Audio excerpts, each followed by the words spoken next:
Boa noite. Você assiste a partir de agora ao Espaço Público, programa de entrevistas da TV Brasil. Nosso convidado de hoje é Luiz Carlos Bresser Pereira, professor emérito da Fundação Getúlio Vargas, 3 vezes ministro de Estado e um dos mais conceituados economistas do Brasil. Por ser um programa gravado, não haverá participação pelas redes sociais.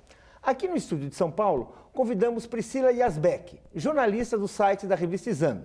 E contamos, como sempre, com a participação do jornalista Florestan Fernandes Júnior. Eu sou Paulo Moreira Leite. Boa noite, professor. Boa noite, Paulo. Professor, o senhor que tem essa experiência de ter sido 3 vezes ministro de Estado, ter assistido grandes mudanças no Brasil, em 64, em 68, o milagre brasileiro, o fim do milagre brasileiro, todo esse período que nós estamos aqui, hoje nós estamos vendo uma situação também de crise, começou o debate do impeachment no Congresso, o senhor tomou posição nas eleições do ano passado e tudo isso, em 2014. Como é que o senhor está vendo isso? Como é que a gente entende o que está acontecendo? Aquilo que parecia que o Brasil estava encaminhando, agora está meio assim desencaminhado, confuso. Como é que o senhor está vendo isso aí? Realmente essa crise é uma crise muito estranha, não é? Porque é uma crise em uma democracia que eu entendo consolidada. Quer dizer, é uma crise que repete crises passadas, porque é a crise que liberais, derrotados, não é, nas eleições, então resolvem, não é, tentar dar o golpe de Estado. Isso foi feito no Brasil, aconteceu no Brasil inúmeras vezes. Em 54, Getúlio Vargas foi derrubado nessas condições, em 64, João Goulart foi derrubado nessas condições. Sempre era o DN, era o Partido Liberal. Agora é a mesma coisa. Quer dizer, agora é o PSDB, o ex-partido, que virou Partido Liberal, era um partido social-democrata quando eu lá entrei. Né? Lá na verdade, eu ajudei a fundar junto com Mário Covas, junto com Franco Montoro, que são pessoas que eu tenho a maior respeito e prezo muito. Pois bem, então, novamente nessa situação, não é, estranha, não é, e tudo é feito sempre em nome da moralidade pública. Como se, de repente, a moralidade pública estivesse encarnada nesses liberais e jamais existisse do outro lado. Então, meu entendimento é que... Mas há uma coisa especial nela. Eu nunca vi em nenhuma das outras tanto ódio. Isso, para mim, me surpreendeu muito já em 2014. Eu escrevi, então, um artigo na revista Interesse Público, em que eu vi que havia um setor da classe média que radicalizou e começou a agir, não é, com um ódio em relação ao PT, em relação a Dilma, em relação ao Lula, que eu nunca vi na minha vida. Quer dizer, no tempo do golpe militar, por exemplo, quer dizer, havia uma preocupação com a radicalização, houve uma radicalização política de esquerda e direita, havia uma preocupação da direita com um possível golpe socialista, que era bobagem, mas enfim, era razoável o medo e havia medo, mas não havia ódio. Quer dizer, agora tem ódio, né? Porque, e aí a minha impressão é que quando isso acontece, quando aparece o ódio, é porque não há razão, né? Quer dizer... professor, acho que, olha, o senhor está falando muito bem no seu programa aí, desculpa interromper para a gente. Antes de prosseguir a entrevista, vamos conhecer um pouco mais sobre o economista Luiz Carlos Bresser Pereira.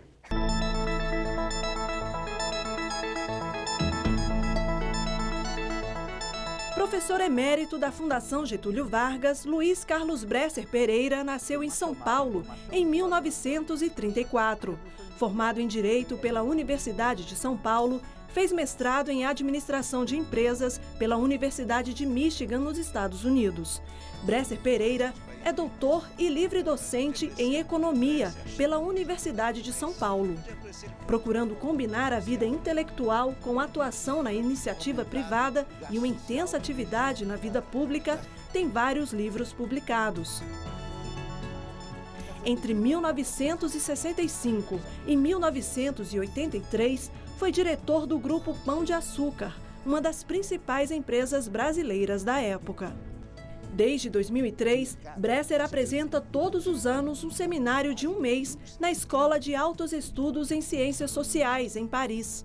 Em 1987, Bresser assumiu o Ministério da Fazenda no governo de José Sarney, quando criou uma fórmula original de negociação da dívida externa.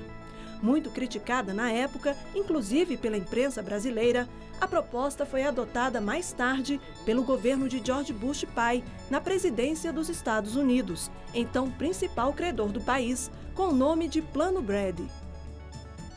No governo de Fernando Henrique Cardoso, Bresser foi ministro da Administração e da Reforma do Estado e, mais tarde, ocupou a pasta de Ciência e Tecnologia. Fundador e personalidade destacada no PSDB, em 2011, Bresser anunciou seu desligamento do partido.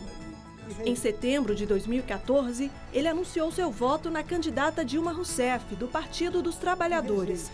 Em março de 2015, quando ocorreram os primeiros protestos que pediam o impeachment da presidenta Dilma, Bresser disse numa entrevista: "Vi um ódio coletivo da classe alta, dos ricos, contra um partido e uma presidente.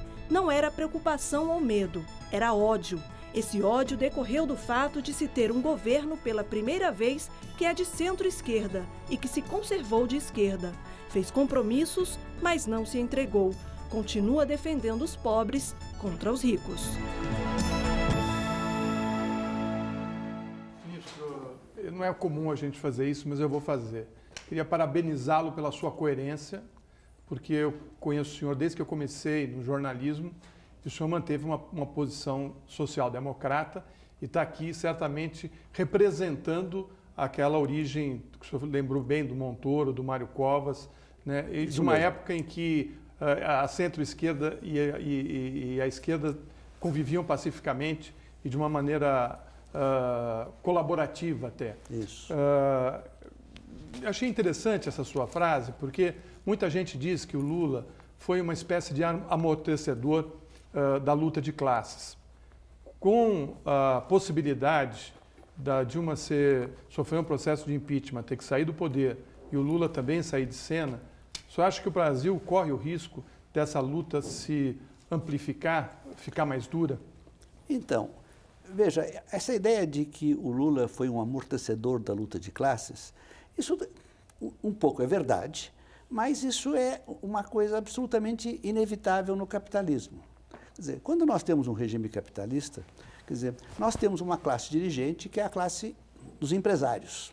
E essa classe é muito poderosa por um motivo, porque são eles que investem.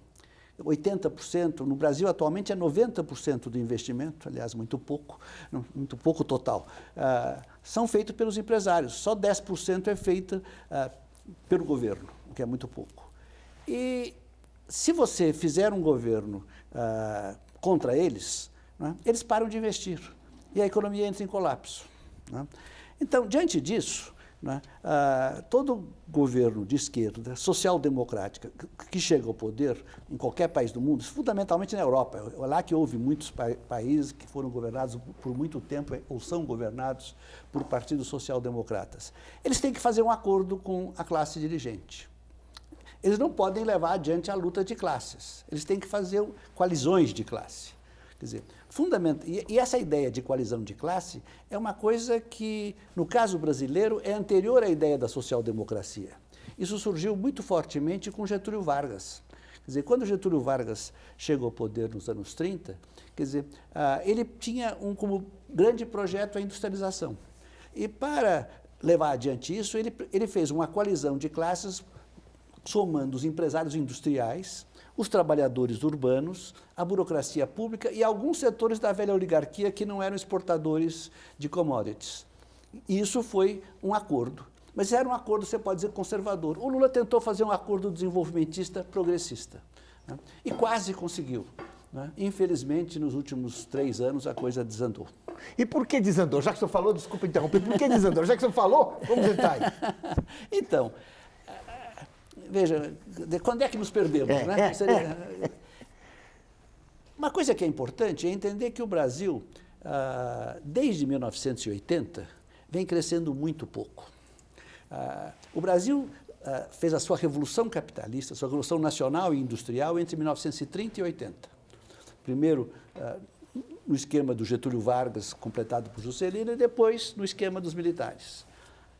E aí o Brasil foi realmente o país que mais cresceu no mundo em termos brutos e per capita só perdeu para o Japão.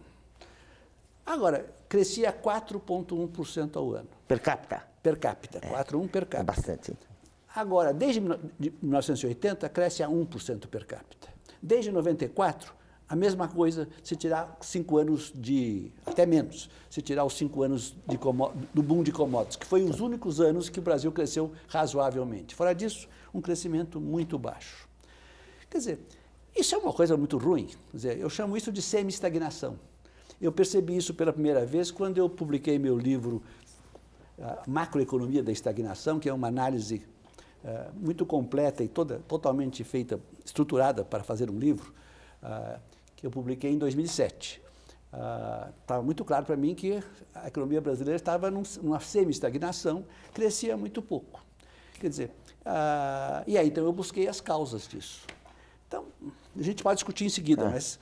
Então, você viveu esse período todo numa crise, houve um momento que você pensou que saía da crise, que foi o boom de commodities, 2006, 2010. Né? E aí, né? 2005, 2010, e depois, né, desaparece o boom de commodities, e o que é pior, mas as commodities, o preço das commodities, entre 2008, quando vem a crise, até 2014, 13,5%, no caso do Brasil, 14%, para as commodities que o Brasil exporta, ficaram planas, não caíram.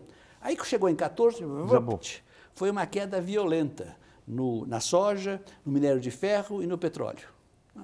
Quer dizer, isso, não é, numa economia que estava muito frágil, não é, porque crescia muito pouco, e numa economia que voltava a ter déficits em conta corrente irresponsáveis, né, isso foi muito ruim. E a isso se somou, então, um erro que a presidente Dilma cometeu muito grave. Ela já tinha feito um erro que foi segurar o preço do petróleo, da gasolina, em 2011, para segurar a inflação. Né? Isso é um grande erro. É tão grande erro quanto o erro de segurar a taxa de câmbio, né, para segurar a inflação. Isso é outro imenso erro. Mas ela, como as políticas que ela tentou fazer, e eu posso explicar por que não estavam dando certo. Não estavam dando certo, quer dizer, o que ela fez em 2014? Ela fez uma expansão na verdade, ela fez um corte de despesas, é uma expansão fiscal, através de corte de despesas enorme. Foram as famosas desonerações. Quer dizer, para beneficiar a indústria, porque ela queria que os empresários investissem. Claro que os empresários não investiram, a economia já estava em situação muito ruim internacionalmente, quer dizer, e, de repente, nós nos vemos com um déficit primário muito grande. O Brasil, que desde que tinha mantido o seu superávit primário sob controle desde 1999, desde o primeiro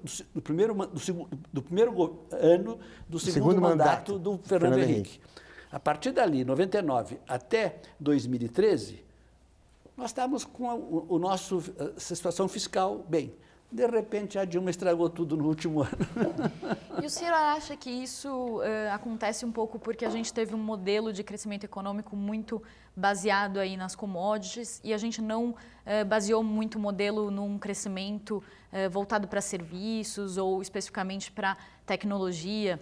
O senhor acha que isso daí é o que distanciou talvez o Brasil de outros países emergentes que continuam dando certo? Não, os outros países que continuam dando certo, Priscila, são essencialmente os países do leste asiático.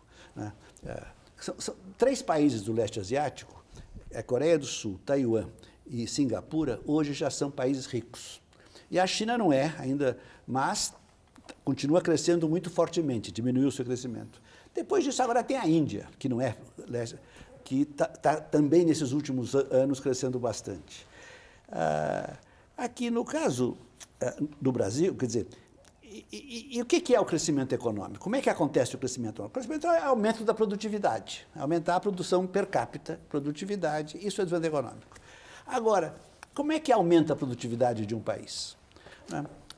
Tem 2 jeitos. Né? Ou eu aumento a produtividade do país, aumentando a produtividade da produção deste terno, ou de um automóvel, ou de um computador, ou de um móvel, qualquer coisa, os mesmos produtos, e continuo produzindo exatamente os produtos e vou melhorando a eficiência na produção de uma bicicleta.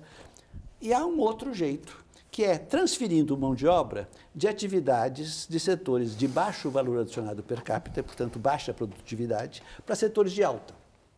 Quer dizer, a grande vantagem dos países em desenvolvimento, em relação aos países ricos, é que eles podem fazer essa segunda forma de aumento de produtividade.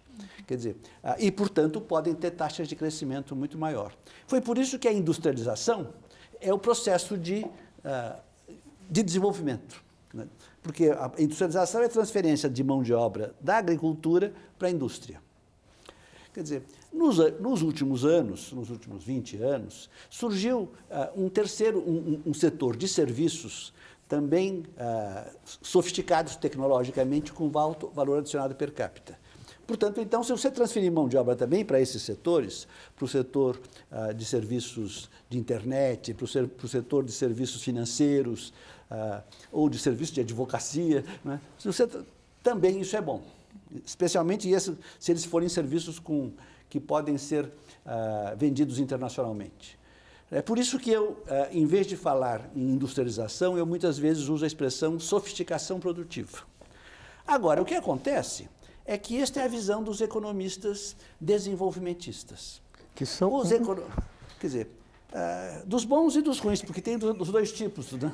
Dos desenvolvimentistas populistas e dos bons desenvolvimentistas responsáveis.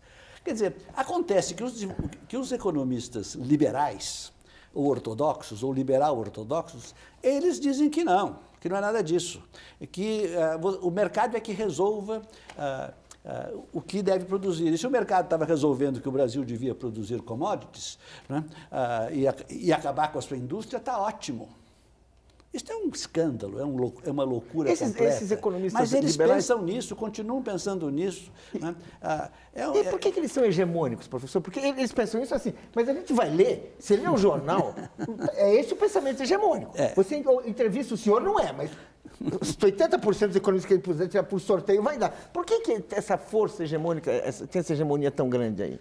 Veja, há várias razões. A primeira razão é que o liberalismo econômico é, digamos, a ideologia oficial da burguesia e, portanto, do capitalismo. Quer dizer, o capitalismo é um sistema, é um modo de produção, um sistema econômico baseado no mercado. Né? E os economistas, a ciência econômica é a ciência do mercado, enquanto que os cientistas políticos é a ciência do Estado. Então, o economista, seja porque, do ponto de vista ideológico, né, a ideia da burguesia é que o mercado deve ser livre e é maravilhoso e resolve todos os nossos problemas, né? Seja do ponto de vista dos economistas, que têm como ciência o mercado, essas duas coisas juntas, e você então tem um enorme esforço ideológico para mostrar que os sistemas econômicos funcionam praticamente sem Estado. Eles sabem que isso é loucura, né? Mas, quer dizer, no fundo trata-se de uma luta ideológica, né? Porque qual é a alternativa? A alternativa ao liberalismo econômico é o desenvolvimentismo. É o desenvolvimentismo que pode ser progressista, e aí será social-democrático, ou pode ser conservador, como foi o nosso desenvolvimentismo do Getúlio Vargas e dos militares. Mas o que é o desenvolvimentismo? Não é o estatismo. O desenvolvimentismo é uma intervenção moderada do Estado na economia. E moderada do Estado na economia, em que setores? Em primeiro lugar, nas empresas, você tem dois setores na economia. Você tem o setor competitivo, que é muito grande, e você tem o setor não competitivo da infraestrutura e de algumas indústrias de base, em que o mercado funciona muito mal ou nem funciona, são monopólios. Quer dizer, o Estado tem muito pouca coisa a fazer no setor competitivo. O mercado é uma beleza para coordenar as atividades e premiar os inovadores, etc. Agora, no setor de infraestrutura, no setor não competitivo, o Estado deve fazer planejamento, sim senhor, e deve ter uma intervenção muito ativa. Essa é a primeira coisa. A segunda coisa é que você tem que pensar também em termos macroeconômicos. A primeira empresa é microeconômico. Em termos macroeconômicos, existem 5 preços macroeconômicos fundamentais. Isso é a teoria do novo desenvolvimentismo. Que teoria de Bresser Pereira.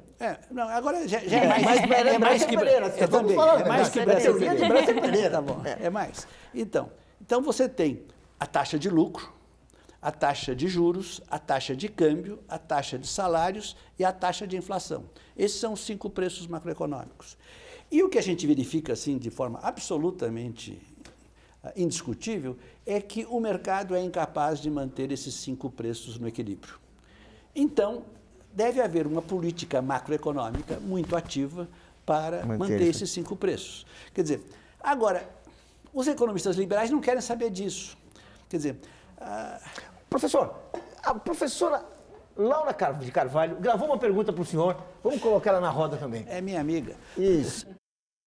Professor, nesses tempos de volatilidade da taxa de câmbio, que tem muito a ver com os movimentos no mercado internacional de commodities, mas que daqui a pouco pode de novo ter a ver com uma subida da taxa de juros americana, o que o senhor acha de voltar com controles de capital sobre derivativos de câmbio, o que seria uma maneira de estabilizar a taxa nesse patamar atual, sem uso de swaps cambiais e sem a queima de reservas?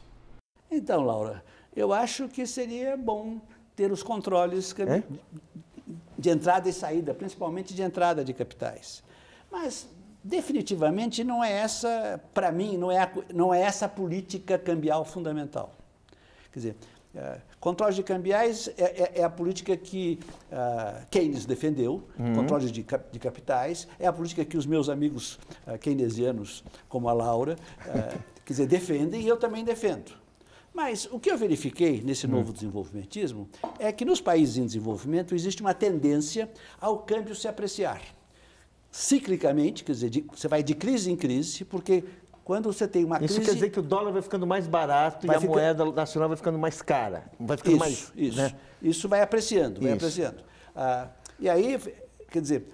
E aí você vai se endividando, quer dizer, que fica fácil vai se tendo endividar, grandes déficits em conta corrente, vai se endividando até que um dia, os credores lá fora, que estavam muito felizes com os juros que estavam ganhando, etc., se dão conta de que o país está muito endividado e está perigoso e, num efeito manada, conjuntamente todos suspendem a rolagem da dívida e o país quebra e deprecia violentamente. Então, nesse mecanismo, então, eu digo, isso aí não é exatamente a volatilidade da taxa de câmbio. Porque volatilidade é o que os economistas ortodoxos e os keynesianos usam para falar numa variação sem sentido, para cima e para baixo, no curto prazo. Então, não. Quer dizer, no Brasil, por exemplo, a última vez em que houve uma crise foi em 2002. E lá a taxa de câmbio foi lá para cima. A preços de hoje foi a R$ 7,00 por dólar. Quer dizer... Depois caiu, depois ficou vários anos, quer dizer, e foi só agora, quer dizer, em 2014, ou seja, 12 anos depois, durante 12 anos, a taxa de câmbio permaneceu apreciada no Brasil. Não foi todo o tempo, teve um período de baixa que ainda estava baixando, mas ainda estava bem. Quer dizer, então, quando você tem uma taxa de câmbio dessa forma, isso tem um efeito terrível sobre os investimentos. Quer dizer, essa teoria, uma grande novidade nessa teoria, é que essa teoria faz com que a taxa de investimento dependa da taxa de câmbio. Nenhuma outra teoria diz isso. E eu conto, para entender isso, aqui eu paro, é assim, os economistas todos sempre souberam que o investimento, que é fundamental para o desenvolvimento, depende da taxa de lucro esperada e da taxa de juros, que é o custo do capital. Se houver uma diferença razoável entre os dois, o empresário investe. Se não, não. Muito bem. Aí veio o Keynes e disse, tudo bem, mas a taxa esperada de lucro não está dada, não é garantida para ninguém. Quer dizer, existe uma insuficiência, uma tendência à insuficiência de demanda e logo, quer dizer, havendo insuficiência de demanda, você não tem taxa esperada. Por isso, precisamos intervir na economia e administrar a demanda agregada. Ótimo. Foi uma grande inovação, mudou a teoria econômica no século XX. Aí vem o novo desenvolvimentismo e diz, tudo bem, doutor Keynes, mas, quer dizer, não basta você ter demanda agregada. É preciso que as empresas tenham acesso à demanda agregada. E se elas tiverem uma taxa de câmbio apreciada no longo prazo, não vão ter acesso. Quer dizer, o que quer dizer não ter acesso? Que quer dizer isso? Que quer dizer isso? Porque já veja, estamos ali na demanda agregada, no acesso. Olha o nosso espectador veja, a taxa aí. de câmbio, veja, a taxa de câmbio, todo mundo está de acordo que em 3,80, 3,90 é a taxa competitiva. Com essa taxa, as empresas brasileiras boas exportam e enfrentam a competição de quem quer vender aqui dentro os mesmos produtos, etc. Está ótimo. Pois bem, então pensem que nos últimos 7 anos, não 12, nos últimos 7 anos, a taxa de câmbio esteve, a preços de hoje, não a 3,80, 90, mas esteve a 2,60. É uma diferença enorme, 40%.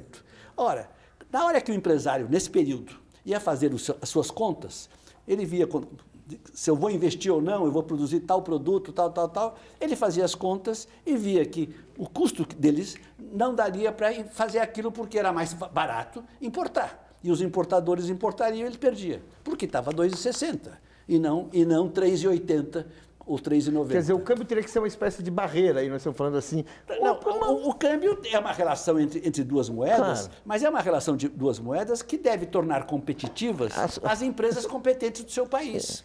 Não, são moedas nacionais, né? Não são moedas. E isso não acontece no Brasil e em outros países como o Brasil por duas razões. Primeiro, porque existe a famosa doença holandesa. Quer dizer, depois eu explico o que é. Uma apreciação da taxa de câmbio relativamente permanente. E segundo, porque existem 3 políticas habituais que os economistas, independentes de serem de esquerda ou de direita, certo e fazem sempre. Vão fazendo sempre. Né?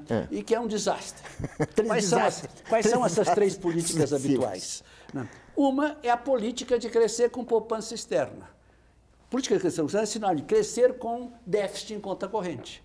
Então, você quer já crescer com uma taxa de câmbio que não é competitiva, porque uma taxa de câmbio... Quando você tem um déficit em conta corrente, você tem uma taxa de câmbio apreciada, por definição. Segundo, né, você quer crescer com âncora cambial para controlar a inflação. Isso é um desastre. Né? Você inviabiliza as empresas, como nós já vimos. E terceiro, você utiliza altas taxas de juros, seja para combater a inflação, seja para atrair capitais. É outro desastre.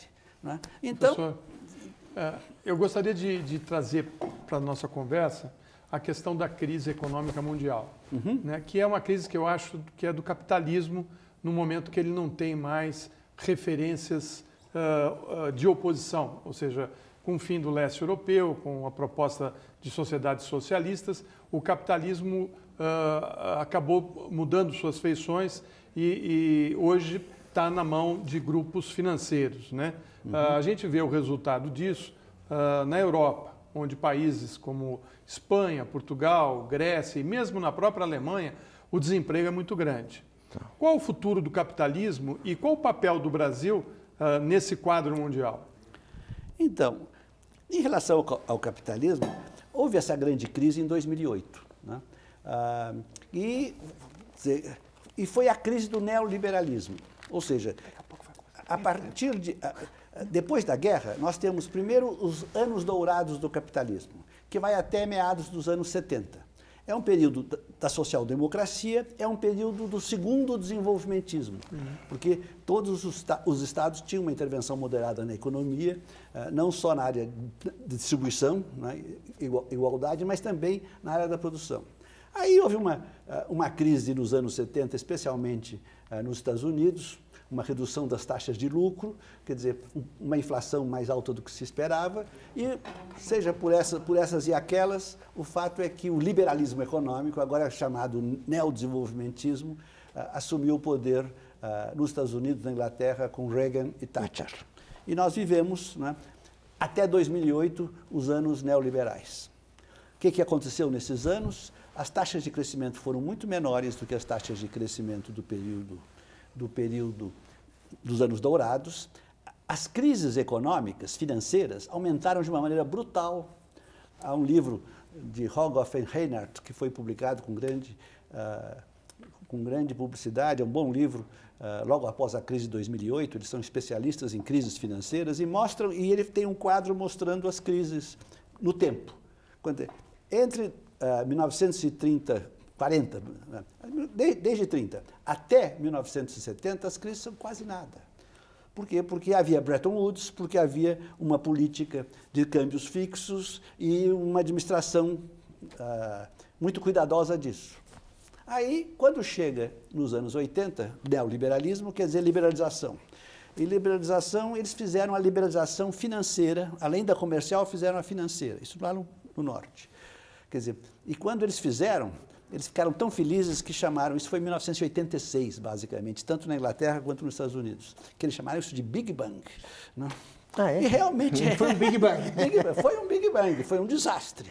Né? Porque as crises começaram a se suceder até aquela crise imensa que foi em 2008.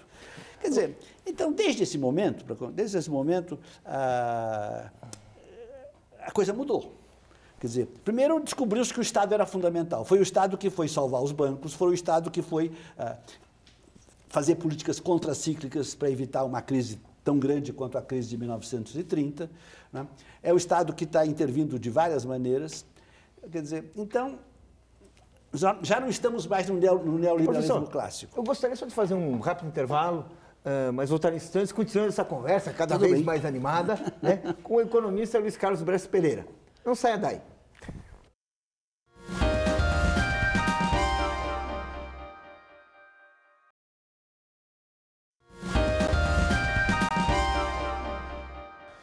O Espaço Público está de volta com o professor Luiz Carlos Bresser Pereira. Professor, eu queria saber, o senhor apoia então o governo da presidente Dilma, mas a gente está num momento em que a gente está em vias de talvez acontecer um impeachment e talvez até um outro caminho possível seria a impugnação do mandato. Eu queria saber qual que é a visão do senhor, do alto da sua experiência, sobre o que pode acontecer se a gente tiver um impeachment ou se a presidente Dilma continuar no cargo. Para a economia, qual que seria o caminho mais rápido de recuperação? Veja, eu realmente não apoio a presidente Dilma porque está no PT, não estou no PT de jeito nenhum. Quer dizer, eu apoio a presidente Dilma no sentido de que ela está sendo vítima de um processo de impeachment que, no meu entender, é um golpe de Estado. É um golpe de Estado branco. Por quê? Porque o impeachment só se justifica nos momentos em que você tem que o presidente cometeu algum crime. Não há crime, desde o começo não há. Então, por que está havendo isso? Está havendo isso porque o PT, nos seus primeiros 12 anos de governo, tentou fazer um grande acordo, eu falei sobre isso no começo, com os empresários, mas a coisa não deu certo no final, do ponto de vista econômico. As taxas de lucro das empresas durante o governo Dilma caíram violentamente. Eu brinco dizendo que o PT estava inventando um novo tipo de capitalismo, capitalismo sem lucro. Isso não dá. Né? E, de repente, o partido ficou sem apoio dos empresários. Né? Em cima disso veio uma crise econômica, que em parte era responsabilidade dos erros que eles cometeram, e nós estamos nessa situação. E aí, né, a direita, os liberais, perderam a eleição. Eles estavam certos que iam ganhar, perderam. Quer dizer, evidentemente não aceitaram essa perda e passaram para, né, o golpe de Estado branco, que é esse impeachment. Tem o apoio, tem a liderança de uma pessoa terrível, né? Quer dizer, a pior exemplo que você pode imaginar em termos de honestidade e tudo mais, que é o senhor Eduardo Cunha. Né? Como é que você... os padrões éticos da Dilma Rousseff são, a meu ver, infinitamente superiores ao senhor Eduardo Cunha. E é o Eduardo Cunha que vai derrubar a Dilma Rousseff por honestidade. Estamos aí. Eu ainda acredito que o impeachment não vai acontecer. O que eu estou vendo na mídia é uma campanha. A grande mídia está fazendo uma campanha muito forte e puxa todo o noticiário nessa direção. Né? A opinião pública está a favor do impeachment. Né? E com isso, então, a coisa parece que vai crescendo. Mas eu acho que nós estamos numa democracia consolidada, isso será um golpe muito sério à democracia. Mas aí vem eles e dizem assim, os economistas dizem assim, você ia perguntar. Eu ia perguntar se você imagina que a resistência ao impeachment, essa coisa tende a crescer? A opinião pública pode, parcelas maiores da opinião pública pode ficarem contrárias, desconfiarem disso? Como é que você vê isso? Eu acho que sim. Quer dizer, Porque veja o que aconteceu comigo em relação ao Lava Jato. Em relação ao impeachment, eu fui sempre contra. Mas em relação à Operação Lava Jato, eu fui a favor.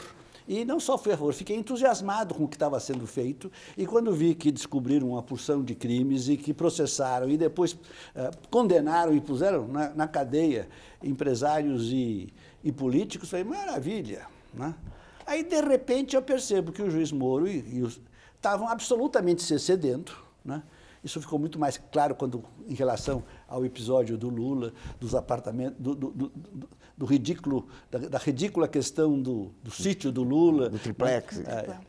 E coisa desse tipo, né? Ali houve uma violência muito grande, quer dizer, e eu mudei de opinião a respeito da Lava Jato. Agora, para mim, eles estão realmente praticando um abuso de direito, não é democrático isto. Então, eles estão fazendo política com a justiça. Estão fazendo a judicialização da política de maneira muito forte. Quer dizer, o que esses juízes, o que o Moro e os seus promotores públicos acham é que o Lula é o principal beneficiário do Lava Jato. Eles disseram isso numa nota. Da corrupção, né? Da corrupção no Brasil. A frase é essa. No dia em que o Lula foi conduzido mano militari, não é, para depor, uma coisa ridícula, a força-tarefa dos promotores lançou dizendo que o Lula era um dos principais beneficiários da Operação Lava Jato. Ora, essa é uma acusação muito séria. Essa Operação Lava Jato já envolveu coisa de 14 bilhões de reais. Já um dos bandidos, tal de Barusco, devolveu ele próprio 98 milhões de dólares. Então, o Lula, como chefe, não é, dessa grande quadrilha, devia ter levado, não é, $1 bilhão, não é, em vez de 100 milhões. Mas aí tem um sítiozinho. Quer dizer, agora dizem que ele levou um sítio, e nem levou o sítio, ele levou o uso de um sítio. Pedalinhos do sítio. Pedalinhos do sítio. Isso é de um ridículo absurdo. E o Delcídio do Amaral diz que agora a operação vai passar por uma nova fase, que aí também deve afetar a oposição. O senhor acha que isso daí vai mudar os ânimos? Como que a população vai receber? Vai entrar nesse baile? Porque até agora ela não entrou, né? Então, o que eu vi, então, eu acho que as pessoas estão mudando de posição. Eu mudei, quer dizer, e ontem, por exemplo, eu fui assistir uma conferência numa escola de nível escola fundamental, de ensino fundamental, em que uma ilustre filósofa e psicanalista falava. Minha amiga, eu fui lá assistir. Maria Rita Kel. Maria Rita Kel. E uma belíssima conferência, mas aí vem as perguntas, né, de uma classe média dessa escola, que é uma escola muito boa, gracinha. E eu vejo perguntas muito razoáveis, nenhum daquele ódio, pelo contrário, uma grande preocupação com o que está havendo, né? Isso é bem uma classe média brasileira, né? Portanto, eu acho que a coisa está mudando, né? O abuso do juiz quando, quer dizer, tornou públicas a escuta do Grampo, é uma coisa de uma violência absolutamente contra toda e qualquer norma jurídica, né? E o Supremo, né, é um órgão muito sério. A gente pode reclamar disso ou daquilo, mas, por enquanto, é o único poder que está incólume. Então, nós temos que contar com ele. Eu estou contando com ele. Agora, ela fez uma questão que o senhor acabou não respondendo. Brasil com Dilma sem o impeachment e Brasil sem Dilma com o Temer. Então você veja, o Brasil sem Dilma, né, nós chegaremos no paraíso. É assim que a gente ouve, né, os economistas, o Armínio Fraga, o Zé Serra, dizendo ontem nos jornais. É o paraíso. Como é que eles vão chegar ao paraíso? Vão fazer do paraíso aumentando o ajuste fiscal. Qual será o segredo? É porque os empresários vão recuperar a confiança e vão investir a partir daí. Eu acho isso uma coisa muito pouco provável, né? O Brasil vai sair da crise, né? Já há dados assim claros, né, de que as exportações estão aumentando, que a substituição de importações está, ou seja, que a taxa de câmbio está tendo efeito. Então, isto mostra que nós estamos saindo por aí. Quer dizer, o governo está mudando, tem agora um excelente ministro da Fazenda, que é o Nelson Barbosa. Ele está fazendo uma política de ajuste fiscal, mas, ao mesmo tempo, está procurando aumentar o investimento público. Eu, inclusive, fiz proposta nessa direção. Ele está caminhando de uma forma um pouco diferente, mas acho que vai indo bem. De forma que nós saímos disso. Agora, a gente trocar a hipótese, não é, de uma melhoria econômica por uma violência à Constituição brasileira, isso eu acho uma loucura completa. Não dá para barganhar uma coisa pela outra. Né? Não dá para barganhar, e eu não vejo, porque no meu entendimento, quer dizer, o liberalismo econômico é absolutamente incompatível com o desenvolvimento do Brasil. O desenvolvimentismo é incompatível quando você o transforma em populismo, como, infelizmente, o Lula, nos seus 8 anos, foi um populismo cambial muito forte. E a Dilma só foi populista no último ano, mas foi um desastre no último ano. Fiscal, populismo fiscal. Quer dizer, mas o desenvolvimentismo não precisa ser isso. Agora, o liberalismo econômico, ele é populista do ponto de vista cambial sempre. Populista, sim, porque eles defendem déficits em conta corrente. Eles dizem que déficit corrente é poupança externa, né? E é bom. Né? Portanto, eles defendem uma taxa de câmbio sempre apreciada. Essa taxa de câmbio sempre apreciada vai... minar o teu parque produtivo, né? Vai minar, você vai desestimular o investimento nacional e vai criar crise. Né? Portanto, quer dizer, no governo Fernando Henrique nós vemos isso com muita clareza. De repente, eu leio a imprensa, parece que o governo do Fernando Henrique era o paraíso. Ora, o governo do Fernando Henrique, na área social foi bom, na área dos padrões éticos foi bom, né? Na área dos direitos humanos foi bom, mas na área econômica não foi. Eu queria só falar um pouco da crise de 98, porque eu li um artigo do senhor que falava assim, ó, a crise está ruim, mas a de 98 foi muito pior. Que é a crise cambial, né? Eu queria que você falasse um pouco disso. Por que você fala isso? Até espanta. Não, entenda, não. A crise financeira de 98 foi uma crise muito pior do que essa, porque foi uma crise financeira completa, foi uma crise de balanço de pagamentos. Quer dizer, os credores realmente deixaram de rolar a dívida e o Brasil quebrou. Quer dizer, e foi preciso que a FMI viesse nos socorrer e que o Clinton, né, salvasse mesmo, mandasse um monte de dinheiro para... Mas assim mesmo foi um desastre. O governo... A taxa de crescimento foi lá para baixo e ficou baixa em todo o período do governo do Fernando Henrique. Foi uma pena. Quer dizer, enquanto que dessa vez não houve crise cambial. Quer dizer, há uma crise econômica porque há uma recessão muito grande. Então, a recessão agora é bem maior do que aquela outra. Mas crise financeira não houve tão forte. Você acha que a recessão podia ser menor? Estou perguntando, o que o senhor acha? Mas isso não é... Porque uma coisa que espanta para brasileiro é uma recessão dessa 2 anos seguidos. Vamos falar assim, né? Bom, eu estou esperando, quer dizer, a previsão dos economistas da Focus, não é, que são os economistas oficiais, né, é de que a taxa de... que este ano a queda do PIB seja de 3,2% do PIB. Né? Eu acho que vai ser menor. Né? Eu acho que a economia já, quer dizer, que o mercado já está reagindo, porque a taxa de câmbio está provocando. E se a taxa de câmbio não voltasse a apreciar, ontem o Banco Central tomou algumas medidas para impedir isso, que foi ótimo. Né? Então, eu acho que a nossa queda do PIB neste ano vai ser menor que 3%. E no ano que vem eu tenho certeza que nós vamos estar crescendo. Tá. Mas agora o dólar está quase batendo ali os R$4, né? Não, foi a 3,60. Sim. Agora ele deu uma caída, né? Assim, e está mais ou menos se mantendo nesse patamar. O senhor acha que isso daí é fruto do risco do país, que aumentou? É uma taxa de câmbio que a gente vai conseguir manter e daí ela vai poder proporcionar esse crescimento aí que o senhor vê a partir da apreciação cambial ou da desapreciação cambial? A depreciação cambial que aconteceu assim violentamente não foi principalmente por uma questão financeira. Porque se você olhar as entradas e saídas de capitais, os estrangeiros continuaram todo o período financiando o déficit em conta corrente do Brasil, que tinha ficado altíssimo, chegou acho que a 4,6% em 2014. Em 2015 já começou a baixar. O motivo fundamental foi a queda no preço das commodities.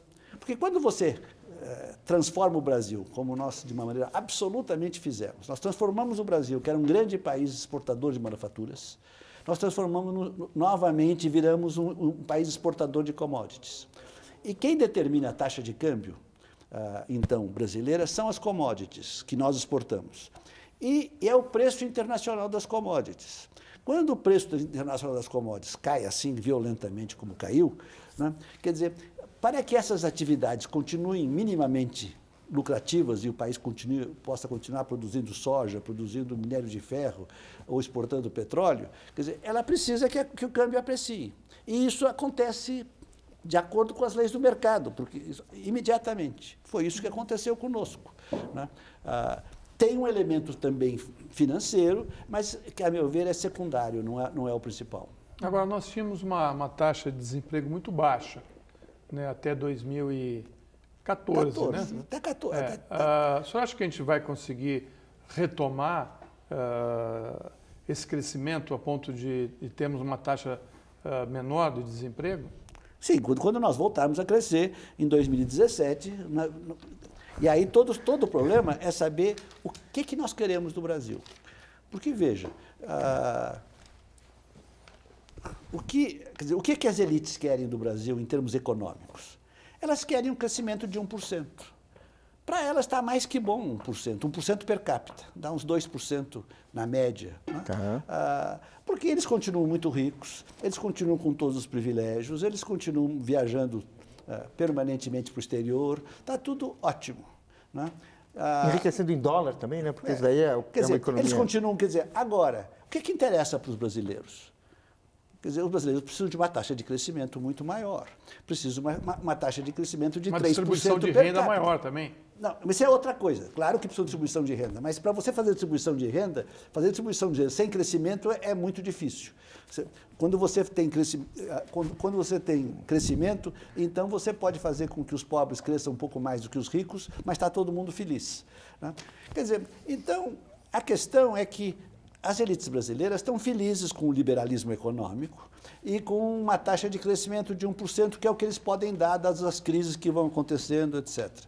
Quer dizer, agora os brasileiros vão precisar de outro jeito. Quer dizer, eu estou absolutamente convencido que nós devíamos ter uma taxa de crescimento de pelo menos 2%, acho que podíamos ter perto de 3% ao ano de crescimento. Per capita, sempre per capita eu estou falando.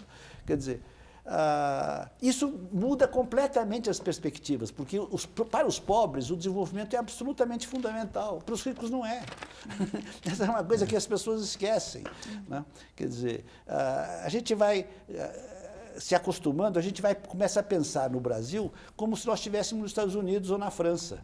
Lá existe toda uma discussão sobre o decrescimento. Por causa da ecologia, isso, aquilo. Não é dominante ainda, mas tem muita gente. Agora, você falar em decrescimento aqui, né, no Brasil, com tanta pobreza ainda existente, né, é escárnio. Professor, tem uma discussão mais ou menos recente sobre o pré-sal. O sistema de partilha do pré-sal está no Congresso, tem uma... O que o senhor acha disso? Olha, eu vou dizer, eu fiquei muito decepcionado com o governo em relação a este problema. Porque o governo do Lula. Tá. Porque quando... Você sabe que eu fui a pessoa aqui no Brasil, eu fiz um modelo de doença holandesa, é o segundo modelo teórico de doença holandesa que foi feito, é um modelo muito interessante, né? E eu dizia, olha, o Brasil tem uma doença holandesa. Aí meu amigo Guido Mantega, que estava ministro isso lá no começo do governo Lula, meados do governo Lula, disse, não, o Brasil não tem doença holandesa, não tem... Eu não estava disposto a ficar discutindo com ele. Aí veio o pré-sal. E veio o pré-sal e disseram, bom, agora, sim, agora vai ter doença holandesa. É o que diziam. E nós precisamos, então, mudar... Só para o telespectador entender, o que é doença holandesa? Doença holandesa é uma sobreapreciação de longo prazo da taxa de câmbio, que é possível porque esse país exporta commodities e essas commodities podem ser exportadas a uma taxa de câmbio substancialmente mais apreciada do que a taxa de câmbio que é necessária para que as demais empresas existentes ou em potencial que utilizem tecnologia no estado da arte mundial sejam competitivas. Em termos práticos, significa que, vamos supor que a taxa de câmbio que é competitiva para o Brasil é 3,80, né? E a taxa de câmbio que é boa para a soja e para o minério de ferro é R$3 por dólar. Essa diferença de 3 para 3,80, isso é a doença holandesa. São países que não conseguem criar outro parque de desenvolvimento fora o petróleo, por exemplo. A Venezuela é um país que só exporta petróleo, toda a riqueza vem do petróleo, porque não consegue transferir para outro setor. E o Brasil também estaria na situação da Venezuela se não tivéssemos, durante todos aqueles 50 anos de grande crescimento, neutralizado a doença holandesa. Nós fazíamos isso através de um imposto sobre o café e outras commodities que era disfarçado. Então, e os cafeicultores que não se deixavam enganar chamavam de confisco cambial. Mas isso foi absolutamente fundamental, né? São vários mecanismos complicados. Para você... Aí, quando chegou em 1990, foi aí que começou tudo. No ano de 1990, houve a abertura comercial. E dentro da abertura comercial estava embutido o mecanismo de neutralização da doença holandesa. Você tinha, naquela época, uma taxa média de tarifas de importação de 45%. E tinha um subsídio na exportação de manufaturas também de 45%. Você tinha uma... Quer dizer, diziam que aquilo era protecionismo, mas só uma parte era protecionismo. Grande parte disso aqui era a neutralização dessa doença holandesa. Nós não percebemos, acabamos com o mecanismo, né? E com isso o Brasil passou a ter uma desvantagem competitiva de longo prazo desde 1990. E é por isso que o Brasil está crescendo a 1% em vez de... Essa é a principal razão. Quer dizer, a abertura implicou na perda desse mecanismo. Exatamente. Professor, mas como que o cidadão comum ele consegue entender isso? Então, o senhor está falando aí, por exemplo, de um real mais um pouco desvalorizado e tal, para isso fomentar o nosso desenvolvimento. Como que isso chega aí para o cidadão comum que quer viajar e tudo? Como que um governo consegue implementar essas mudanças e, ao mesmo tempo, ter um apoio da sociedade, o que me parece assim bem difícil de acontecer? Então, quer dizer, o que a gente percebe é que a economia o conhecimento de economia virou parte da cidadania, como o conhecimento de política. Só que política todo mundo entende um pouco. Todo mundo entende o que é presidencialismo, parlamentarismo, como é que são as eleições. Agora, a economia, as pessoas ainda se resistem a entender. Quer dizer, é preciso entender. Não é? Para começar, os cientistas políticos, os jornalistas, e depois as pessoas comuns, elas têm que entender alguma coisa. E a responsabilidade dos políticos e dos professores, como é o meu caso, de tentar explicar o melhor possível como é que é isso. Eu faço o meu melhor nessa matéria, né? Porque isso tornou-se uma coisa muito importante. Mas você veja... Só para esclarecer o que acho que ela está querendo falar. Quando o senhor fala... Por exemplo, quando o senhor critica o populismo cambial, né? O senhor, no fundo, está dizendo o seguinte: as coisas que a gente importa são baratas quando se pratica o populismo cambial. Portanto, a gente viaja mais, tem uma alegria de consumidor aí. Né? Tem um apelo, combater o populismo cambial implica para certas pessoas fazer algum sacrifício. Então, porque elas não vão poder viajar tanto, elas não vão poder... Algum sacrifício no presente. Exatamente. Como é que é isso? Então, mas é exatamente isso. Quer dizer, você tem uma taxa de câmbio, que é a taxa de câmbio competitiva, que é aquela, são os 3,80. Se em vez de 3,80 nós temos 2,60, o que acontece? Com o mesmo salário, ou com o mesmo juros que eu recebo, o mesmo dividendo que então não é só trabalhador, também é rentista. Eu posso comprar muito mais bens. Não serviços, que não são comercializáveis internacionalmente, mas os bens que estão em dólar, ou podem ser transformados em dólar, ficam tudo mais barato. Então, lá vou eu para Miami, faço isso, aquilo, é uma festa. Quer dizer, mas isso é populismo cambial. Quer dizer, só que os ortodoxos não querem saber disso. Essa palavra, eu uso essa expressão há muitos anos, porque eu aprendi com um economista argentino, que já morreu, num paper de 1975, veja só. Mas é claro, os argentinos entendem de populismo. E nós também, infelizmente, entendemos. Então, eu aprendi com ele. Quer dizer, então, a gente não pode se enganar. Alguém me contava que numa dessas passeatas, no dia 13, tinha lá um gritando que agora eu vou voltar para Miami, não sei o que lá. Que loucura completa. É uma irresponsabilidade. Quer dizer, aí é o que eu chamo, existe no Brasil dois problemas do ponto de vista cultural que eu acho fundamentais e que estão por trás de toda essa crise. Uma é uma alta preferência pelo consumo imediato. Isso é que dá o populismo fiscal e o cambial. Nós não podemos fazer assim. Nós temos que pensar na médio prazo, nós temos que pensar com responsabilidade sobre as nossas contas. Não virmos com Keynes, como vêm os meus amigos de esquerda, nem vir com, né, liberdade, como vem a direita. Como vem os outros. Bom, isso é uma coisa. E a outra, né, é que nós precisamos voltar a ter a ideia de nação. Porque nós só conseguimos fazer esse grande desenvolvimento porque nós tínhamos uma ideia de nação. Isso veio com Vargas. Né? Não só com ele, mas veio no movimento que ele acabou encarnando. Quer dizer, de forma que, então, nós pusemos um projeto para o Brasil. E o projeto que era? Um projeto de industrialização. Agora seria sofisticação produtiva. Quer dizer, e aí... E o que era dito para os economistas e políticos que iam ocupar os cargos mais econômicos? Vocês façam o que tiver que ser feito, pragmaticamente, mas tem que dar isso, tem que dar industrialização. E deu. Né? Deu sempre contra os conselhos e as recomendações lá do norte, que vinham nos dizer que o Brasil era um país essencialmente agrícola, que o Brasil devia continuar produzindo só commodities, etc. Pois bem, esse negócio, quer dizer... Desde os anos 70 isso começou a entrar em crise, isso entrou em crise, a ideia de nação entrou em crise. Né? O neoliberalismo é absolutamente contra a ideia de nação. Ele é global, né? Eles são globais, eles são contra a ideia de nação, o que é pior, inclusive lá dentro deles, inclusive. Isso explica a crise americana, o problema é que eles perderam a ideia de nação lá dentro dos Estados Unidos, o que é uma coisa muito grave. Quer dizer, e para nós perdemos também. Quer dizer, porque é a nação que nos une, é a nação que nos permite ter políticas que interessam a nós, mas não interessam a eles. Você veja, por exemplo, toda essa teoria que eu tenho desenvolvido diz que o Brasil deve crescer com um superávit pequeno em conta corrente. Ora, isto não há nada que eles lá fora queiram menos do que isso. O que eles querem é que nós tenhamos um déficit em conta corrente, porque isso facilita as exportações dele para cá, e o que é mais importante, isso legitima os financiamentos e os investimentos das multinacionais deles. Quer dizer, nós temos essa quantidade imensa de multinacionais no Brasil. O que elas trouxeram de crescimento? Não trouxeram muita coisa, né?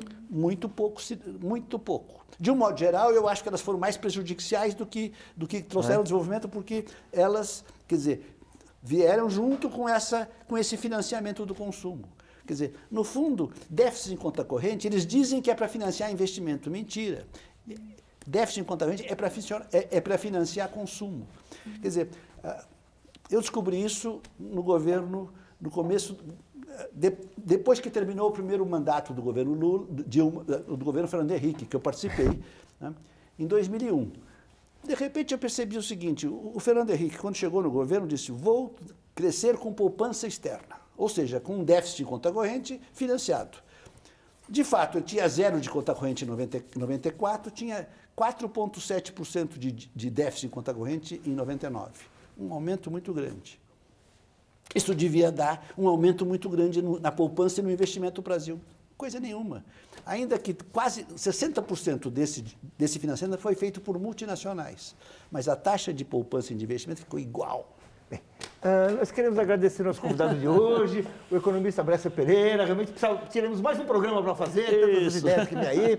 Agradecemos a jornalista Priscila Yazbeck e o Florestan Fernandes Júnior, especialmente a você que está nos assistindo. Para saber mais sobre o espaço público, entre no site da TV Brasil. E na semana que vem temos um novo encontro marcado na terça-feira com mais um Espaço Público às 11 da noite. Até lá. Muito bem.